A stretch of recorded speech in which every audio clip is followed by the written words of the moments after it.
इस मन की ऐसी चाल है कि जरा सा असावधान साधक हुआ कि लक्ष्य से भ्रष्ट कर देता है। फिर यही मन निरुत्साहित कर देता है, विक्षिप्त कर देता है। इसी के कथनानुसार चले तो इसी ने भ्रष्ट कर दिया। भ्रष्ट का तात्पर्य होता है जो हम लक्ष्य पे चढ़ रहे हैं उससे नीचे गिर जाना। हमारा लक्ष्य है प्रभु की प्राप्ति, जितेंद्रियता, लेकिन ये मन कई तरह से हमें भ्रष्ट करता है। यदि हमारा किसी से कभी कैसा भी संबंध है, कभी ये प्रियता से भ्रष्ट करता है, कभी भय से भ्रष्ट करता है। सामने वाला प्रतिकूल न हो जाए, बहुत ये सावधानी की जरूरत है। ये कभी भय करके, कभी प्रियता दिखा करके प्रियालाल से विमुख मार्ग का अनुसरण करता है। फिर ये इतना जलाता है, इसी ने भ्रष्ट किया, इसी ने मार्ग से गिराया, और यही इतना जलाता है कि फिर निरुत्साहित कर देता है, भगवत मार्ग में चलने लायक नहीं रखता है। बहुत कृपा पात्र और सुजान उपासक वही है जो इस दुष्ट की दुष्टता को पहचानता रहे। बाहर कोई शत्रु नहीं है, बाहर कोई हमारा कुछ नहीं बिगाड़ सकता। हमारा बिगाड़ने के लिए पर्याप्त है हमारा मन। ये मन ही दुर्दशा करे, मन ही इतना नीचता किए हुए है कि हम बार बार शास्त्र की बात सुनते हैं, बार बार सतमार्ग पर चलने का उत्साह बनाते हैं, और ये दुष्ट ऐसी चेष्टा कराएगा, ऐसा संकल्प बनाएगा, फिर गिराकर निरुत्साहित कर देगा। जहां रति कर रहा है मन वहीं लगा देता है। निराश नहीं होना, इसकी चाल को पकड़ो। ये दो प्रकार से फंसाता है, प्रियता और भय से। बहुत मनन की हुई बात है। भयभीत तो होना मत, क्योंकि निश्चय कर लो कि मरना है। इससे ज्यादा भय क्या दे सकता है? हमारी इज्जत श्यामा श्याम है, इससे भी भयभीत मत हो। अगर गलती हो रही है सुधार करो, गलती हो गई है प्रभु अहम त्वाम सर्व पापेभ्यो मोक्षयिष्यामि मा शुचः। आपको कमजोर होने की जरूरत नहीं है। बहुत ध्यान से सुनना, आपको कमजोर होने की जरूरत नहीं है। प्रमाद स्थिति में हमसे गलती हो गई, हम उस गलती को दोबारा ना करें। और ध्यान दीजिए, वो गलती कराने वाला आपका मन है। जब आप आनंदित होंगे, जब आप उत्साहित होंगे, तब ये फंसाएगा। इसकी चाल है। इसीलिए उदासीन अति रही गोसाई। जो उदासीन रहता है उसकी नजर अपने मन पे रहती है, और जरा सी भी उन्मत्तता आई कि फिर मन जो है वो ऐसी जगह फंसाता है। इसलिए बचो। इस दुष्ट की चाल बहुत विचित्र है, और जहां ये पवित्र हो जाता है तो यही भगवत स्वरूप हो जाता है। इसके लिए निश्चय करना पड़ेगा। प्राण चाहे चले जाएं, अब हम न प्रियतावश न भयवश गलत नहीं करेंगे। इसे पकड़ो। श्रीपाद प्रबोधानंद जी कह रहे हैं, श्री राधिके त्वं यदि न प्रसीदे सीदे मत्राप्य मुदि विजब्धि तदेश वृंदावन गात्मलोकः कृपा कटाक्षेण सदेक्षणीयः। यदि हम किशोरी जी को प्रसन्न नहीं कर पाए तो हम भारी कष्ट सहते हुए यहां शरीर छोड़ देंगे। श्रीपाद कह रहे हैं।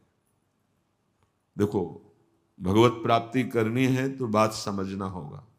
हम ये अंदर की बात कह रहे हैं, बहुत अंदर की पढ़ी हुई बात कर रहे हैं, यहां के रजिस्टर की पढ़ी हुई बात कर रहे हैं। ये बहुत दुष्ट मन है, बहुत दुष्ट। पूरे जीवन इस पर विश्वास न करें। यहां की पढ़ी बात कह रहे हैं। हृदय की बात को कह रहे हैं, खूब सूक्ष्मता से चिंतन की हुई बात कर रहे हैं। भक्ति के आनंद का जहां उल्लास प्रकट होता है वहीं खसक जाता है, बचा के निकलता है और प्रियता या भय दिखा करके फंसा देता है। मत भयभीत होना, इससे बिगाड़ तुझे जो कुछ बिगाड़ना है।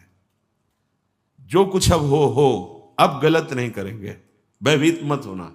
और प्रियता तो है ही नहीं, कौन प्यार करता है? प्रियता तो है ही नहीं। ये केवल प्रियता का भाव दिखाकर हमें परम प्रियाजू से बिलक करना चाहता है। इतने बड़े महापुरुष जो ब्रह्मबोध संपन्न है, बहुत बड़ी स्थिति होती है ब्रह्मबोध, कोई साधारण बात नहीं है। वो जब इस प्रेम रस मार्ग का रसास्वादन वृंदावन रस का हुआ तो वो उनको थोड़ी जरूरत रह गई अब प्रेम की। ये हमारे लिए श्लोक लिखा हुआ है। महापुरुष जन जो अपने अनुभव वर्णन करते हैं वो हमारे लिए वर्णन करते हैं। कह रहे श्री राधिके त्वम यदि न प्रसीदे, यदि मैं आपको प्रसन्न नहीं कर पाया इस जीवन में, तो कह रहे हैं आप बहुत कष्ट सहते हुए पीड़ित चित्त के द्वारा मैं अपना देहावसान कर दूंगा, देह छोड़ दूंगा, पर आपसे विपरीत आचरण नहीं करूंगा। बस यहां रुकना होगा, यहां पकड़ो, यहां बैठा लो हृदय में बात। इतना बहिर्मुख हो चुका है उपासक कि वो पकड़ ही नहीं पाता है अपने अंदर की कमी को। वो अंदर ही अंदर वो खोखला करके, निराश करके बस केवल जीने में लगा देता है। खाया पिया सोया खेला कूदा, समय कट रहा है, बढ़िया है। नहीं भाई, ये बहुत दुष्ट है मन। बार बार इसलिए कह रहे इस पर कभी विश्वास न करो। जब तक शरीर का होश है तब तक सबसे बड़ा दुश्मन हमारा मन है, दूसरा कोई दुश्मन नहीं। इस दुश्मन को देखते रहिए। ये 5 ज्ञानेंद्रियों को साथ लेकर हर समय हमारे पतन का प्लान करता रहता है, पतन का संकल्प बनाता रहता है। ये बहुत नीच उतर गया है। इसे उच्च चढ़ाने के लिए जो नाम, जो मंत्र, जो आश्रय है, उसको इस कोट से लेना होगा कि यदि आप प्रसन्न नहीं हुई लाडली जी, तो भयानक पीड़ा और कष्ट सहते हुए जानबूझकर हम अपना शरीर यहां छोड़ देंगे आपके धाम में, पर आपके विपरीत आचरण नहीं करेंगे। प्रतिकूलस्य वर्जनम। श्री वृंदावन में हमें आपका कृपा कटाक्ष चाहिए, आपका साक्षात्कार चाहिए, आपकी प्रसन्नता चाहिए। नहीं तो अपने जीवन को कष्टमय रखते हुए यहां प्राण त्याग देंगे। भाव समझो, जब इतना दृढ़ निश्चय हो जाएगा तो कोई हमें परास्त कर ही नहीं सकता। ये हमारा मन ही हमको परास्त करता है। एक बार नहीं, लाखों बार इसको देखा है। जहां भक्ति का आनंद उल्लसित हुआ ताए निकल पड़ा, क्योंकि देख रहा है असावधान है, इस समय ये आनंदित है, असावधान है, और वो कहीं प्रियता या भय दिखाकर फंसा देता है। अब वो जो आनंद था वो गुप्त हो जाता है। जो एक उल्लास बड़ा था, फिर वो निराशा, फिर हताश। अच्छा उपासक है तो उसको लगने लगता है क्या करूं, जीवन नष्ट कर दूं, ऐसा लगने लगता है, क्योंकि वो लक्ष्य की तरफ बढ़ना चाहता है और मन उसको फुसला करके ऐसे गिरा देता है कि वो निराश होकर देखता है अब क्या करूं, अब कहां जाऊं। पहली बात, निराश नहीं होना है। जिस समय आपकी भक्ति का आनंद उल्लास से युक्त हो, उस समय आपको उदासीन होने की जरूरत है, प्रसन्न होने की नहीं जरूरत है। ये आंतरिक बात कह रहा हूं, सावधानी की। उस समय बिल्कुल निरीक्षण मन के ऊपर ही होनी चाहिए, पूरी दृष्टि, क्योंकि उसी आनंद उल्लास में भागेगा, निकलेगा विषय सेवन के लिए, क्योंकि आपको गिराना है, उसका काम है गिराना। बाहर कोई गिरा नहीं सकता, अंदर से अपना बड़ा भारी शत्रु मन है, यही गिरा रहा है। उदासीनता जिस साधक के जीवन में नहीं, वो आगे नहीं बढ़ पाता है। उल्लसित नहीं होना, अंदर उल्लास, तो पूरी की पूरी एकाग्र दृष्टि मन पर। कहीं हमारा मन उल्लास में के छिद्र से भागकर कहीं फंसाने तो नहीं जा रहा है। हमने देखा है इसको 2 तरह से फंसाता है, एक प्रियता और एक भय। भय मान सम्मान, यश कीर्ति, लोक लज्जा, इसका, और प्रियता हमें बहुत प्यार करता है। दो स्थिति में मन भागता है और साधक को गिरा देता है। तो साधक का निश्चय होना चाहिए कि अब या तो प्रियाजू की मुस्कान, नहीं तो प्राणों का समर्पण। अब सौदेबाजी मन से नहीं होगी। अब हम जलने के लिए तैयार हैं। अब हम सौदेबाजी नहीं करेंगे कि है मन प्रसन्न हो जाए तो भजन में सहयोग करेगा। ये नीच कभी नहीं करेगा सहयोग। इसको तो जलना ही होगा, बिना जलाए आगे नहीं बढ़ सकते। महापुरुषों ने कहा है कि यदि आप अपना जीवन प्रभु के चरणों में न्यौछावर करने के लिए तैयारी कर ली है, जैसा श्रीपाद कह रहे, ये न्यौछावर है, या तो प्राण समर्पित कष्टपूर्वक हम शरीर, या फिर आप मुस्कुराओ, बीच में हम स्वीकार नहीं करेंगे इस मन की मनमानी आचरण। बहुत निकृष्ट है, बहुत रुलाया है, बहुत परास्त करता है। पूरा जीवन हो गया है इसको लगाते ही लगाते, तो इसको पढ़ पाए हैं कि हाँ ये है क्या चीज। बहुत नीच प्रवृत्ति है इसकी। एक क्षण तो ये वैराग्य की स्थिति में, एक क्षण में आपको लगेगा भगवत प्राप्ति की स्थिति, और एक क्षण में इतनी गंदी स्थिति पैदा कर देगा कि लगेगा अभी तक जीवन में कुछ हाथ ही नहीं आया। साधक की धज्जियां उड़ाता रहता है मन। और गुरु कृपा पात्र जो चाल इसकी समझ गया, हर चाल पे वही लगाम खींच दी, बच गया। नहीं, बहुत नीच प्रवृत्ति का है ये। अगर इसको समझ पाओगे तो आगे बढ़ पाओगे, नहीं तो निराशा पैदा करके भगवान से विमुख कर देता है। लाखों चलने वालों में कितनों को गिरा दिया, आगे बढ़ने लायक नहीं रखा। इसी मन का खेल है। तुम अपना जीवन प्रभु के चरणों में न्यौछावर कर दिए। अब उनकी कृपा की बाट जोहते हुए मस्त रहो। और ये मस्ती मन के निरीक्षण से युक्त बनी रहनी चाहिए। मन को ढील दिया ना जहां कि आज तो बहुत बढ़िया भजन हुआ, आज बहुत आनंद, वहीं निकल के फंसा देगा। यह अनुभव की बात है। आनंद की उमगन में इसके निकलने के चांस होते हैं। वो उसी, जब साधक आनंद उमगन में होता है तब वो निकल कर किसी विषय में उसे बांध देता और उस आनंद को खा गया। जो आनंद उल्लास था, अब वो पश्चाताप की आग जल रही है। अब फिर उसको लगता है इतने दिन मेहनत करने के बाद तो इतना हम चढ़ पाए थे, फिर मुझे गिरा दिया। फिर वो निराश होने लगता है। शोक, विषाद, दुख, क्लेश, कष्ट, संताप, भय, उद्वेग ये प्रदान करता रहता है। इसके सामग्री क्या है मन की? इसके अनुकूल चलोगे तो क्या देगा मन? कह रहे हैं शोक पक्का। पर पकड़ में तो है नहीं, ये बहुत खिलाड़ी है। खेल करके और ऐसे तदात्म में बैठा है, तदात्म में कि पीटोगे किसको? तदात्म, तुम्हें तदात्म कर लिया है। अब उसको दंड कहां से दोगे? दंड तो तब दे जब दृष्टा बने ना। वो तो तदात्म कर लिया है। अब जब कुछ नहीं समझ तो आज से भोजन नहीं करेंगे, उसमें कुछ फर्क नहीं पड़ना। वो इतना बलवान, उसको कोई फर्क नहीं पड़ना। तुम 10 दिन के बाद जब भोजन पाओगे तब तुम्हें वहां फिर खड़ा कर देगा जाके, जहां नहीं खड़ा होना चाहिए। ये सबसे बड़ा बंधन मन है। मन ही मोक्ष का कारण है, मन ही बंधन का कारण है। ध्यान दीजिए, जब आपने अपना जीवन प्रभु को समर्पित कर दिया, भगवत प्राप्ति का निश्चय कर लिया, तो अब तुम्हें मन से सावधान रहना है। और किसी से कोई दुश्मन नहीं है। कोई हमें भ्रष्ट नहीं कर सकता त्रिभुवन में। कोई हमारा किसी भी तरह से आनंद का नाश नहीं कर सकता। एक दुश्मन है, वो है मन। ये बहुत अनुभव की बात कहते हैं। जिसने मन पर सदैव निरीक्षण दृष्टि रखी वो आगे बढ़ गया। और जो आनंद में, सम्मान में, प्रियता में, वाहवाही में चूक कर दिया, वहीं मन प्रवेश करके माया में आपको नष्ट कर देगा। लक्षण मन के पास क्या है खजाने में? जब मन के आप अनुकूल चलेंगे, मन के अनुकूल, तो आपको क्या देगा?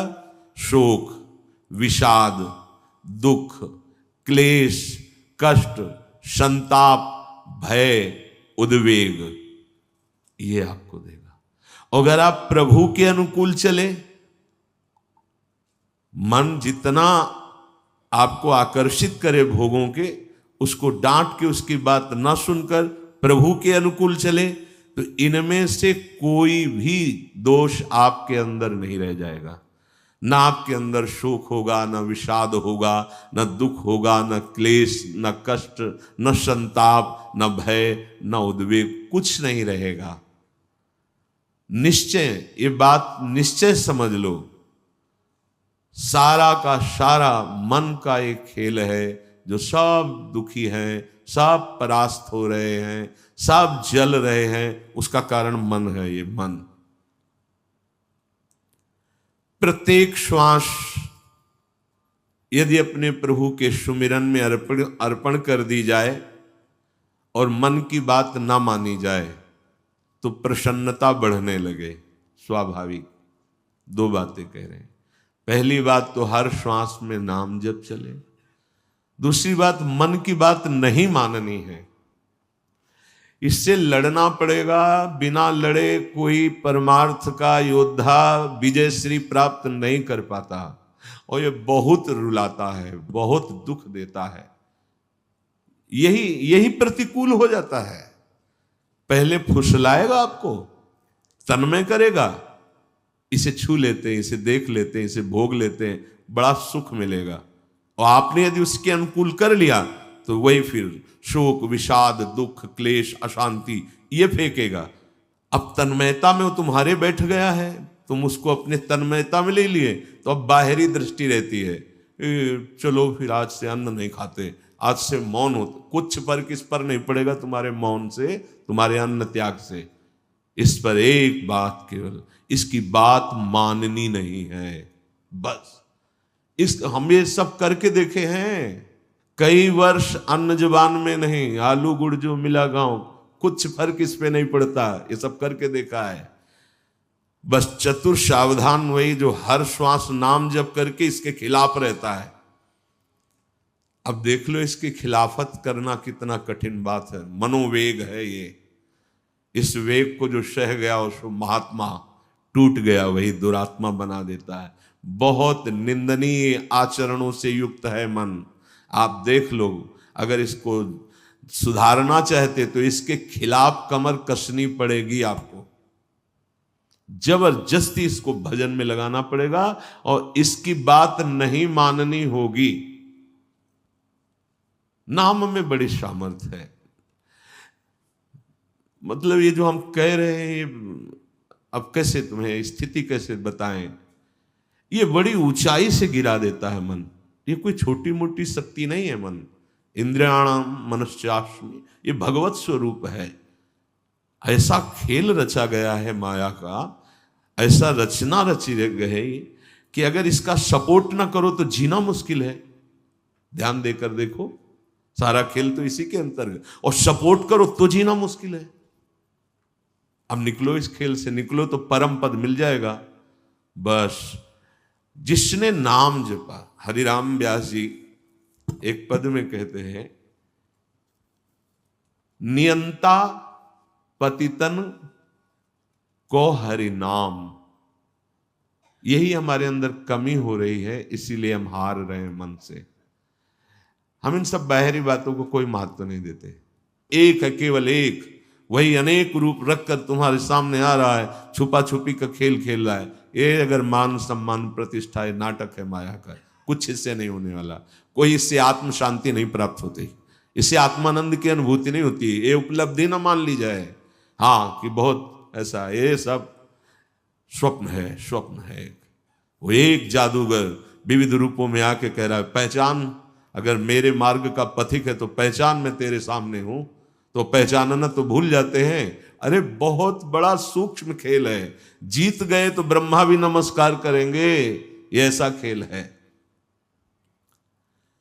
भगवत नाम में इतनी सामर्थ्य। हरिराम व्यास जी, नियंता पतितन को हरि नाम, उचरत ही मुह कुचरत कलिको, खोज न राखत श्याम नियंता, पतितन को हरि नाम।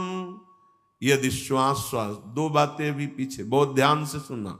मन की बात नहीं माननी, इतनी सामर्थ्य आपको कहां से मिलेगी? बोले श्वास श्वास नाम जप करना होगा, इसी से विजय होगी। मन की बात नहीं माननी, वो हर समय विषय पेश करता रहता है। जैसे आप किसी होटल में बैठे हो तो पर्चा दे देते ना, आप बोलिए इसमें से क्या चाहिए, ऐसे हर समय पेश करता रहता है।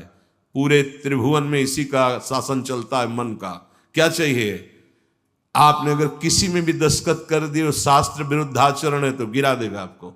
बहुत होश में, बहुत होश में। वो होश तब माना जाएगा जब हर श्वास आपका नाम चल रहा है। जो ही नाम आपकी जिह्वा में हर श्वास चलेगा तो मुंह कुचरत कलि को, ये जो कलि अभद्र वर्णत सहस, ये कामादिक दोष, इन सबके मुंह को कुचरता है हरि नाम। इसीलिए और साधनों में प्रीति हो जाएगी, नाम जपने में नहीं होगी। और नाम जपने में हो गई तो आप जीत जाएंगे, जीत जाएंगे। हरस हरि नाम जपत जय। नाम आनंद प्रदान करते हुए आपको बचाता रहेगा, मन की चाल दिखाता रहेगा, उससे कैसे बचना ये युक्ति बताता रहेगा। खोज न राखत श्याम, फिर श्याम सुंदर की खोज नहीं करनी पड़ेगी। नाम चल रहा है ना, यही अब तुम धोखे में नहीं डाल सकते। किसी सूझ वाली आंख ने पहचान की, कण कण में झांकी भगवान की, मेरा प्रीतम सब रूपों में है।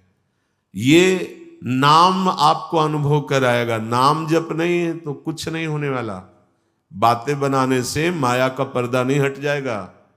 बहुत विचित्र है, बहुत विचित्र। अच्छे अच्छे त्राहिमाम बोल देते हैं इस मन के आगे। हिमालय को उठा लेना सहज है, लेकिन मन को अधीन करना सहज नहीं है। नाम भगवान में इतनी सामर्थ्य है, वो तुम्हें सामर्थ्य देंगे कि तुम मन को अधीन कर सकते हो। कर तुम अकर तुम अन्यथा कर तुम, सर्व सामर्थ्यशाली भगवान को अधीन करने वाला नाम है नाम। ये ऐसा नाम है, इसे कोई भी चुरा नहीं सकता। चोर मध्य या मित्र, ब्रह्म गुरु दारा सुत आराम। चोरों के बीच में भी हो तो चुरा नहीं सकता नाम को। कोई मित्र हो तो हिस्सेदारी इसमें नहीं कर सकता। ब्रह्म स्वरूप होते हुए भी तुम जो दुख में डूब रहे हो उसका कारण है कि नाम नहीं। गुरुदेव कृपा करके तुम्हें नाम दिए हैं, नाम जप में तुम्हारी प्रीति नहीं, इसलिए ये दुर्दशा है। मूर्तिमान ब्रह्म, मूर्तिमान गुरुदेव कृपा समुद्र है, अगर नाम जप नहीं है तो आप सुख का अनुभव नहीं करेंगे। तो नाम ऐसी वस्तु है कि जो चाहे चोरों के बीच, ये चोर ही है काम क्रोध लोभ मोह मद मत्सर, और चाहे मित्र के बीच में हो, ये नाम आपको सुरक्षित रखेगा।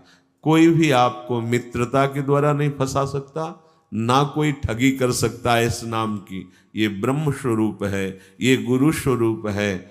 और जैसे गृहस्थी में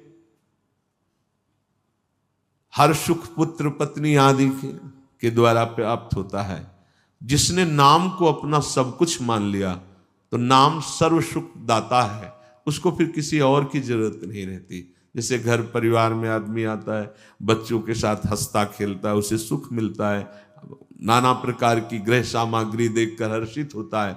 उपासक के हृदय में सर्व सुख प्रदान करता है नाम। नाम नाम ही उसे पुत्र की तरह दुलार करता है, नाम ही पिता की तरह पालन करता है, नाम ही अद्भुत शांति प्रदान करता है। अघवंतन हरि बोलत ही भगवंत दियो निज धाम। चाहे जितना बड़ा कोई पापी हो, यदि हरि नाम उच्चारण करता है तो भगवान के धाम को प्राप्त होता है। पर बस ध्यान देना है, दो बातें, मन की माननी नहीं है और नाम छोड़ना नहीं है।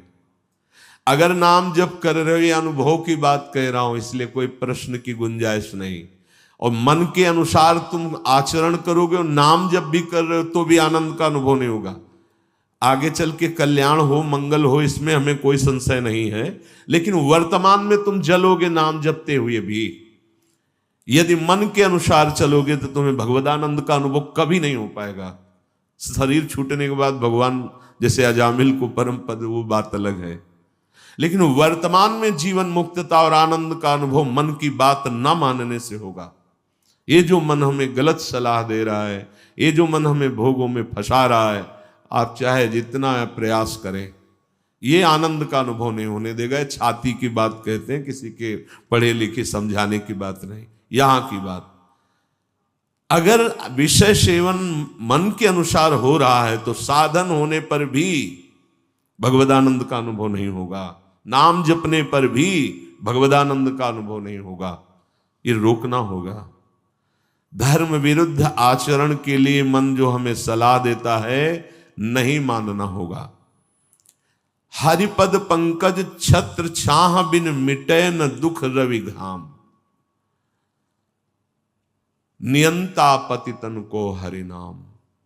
हरि के चरणारविंद का आश्रय, मुख में नाम, मनमानी आचरण पर शासन, फिर ये संसार की धूप उसको लगती नहीं है।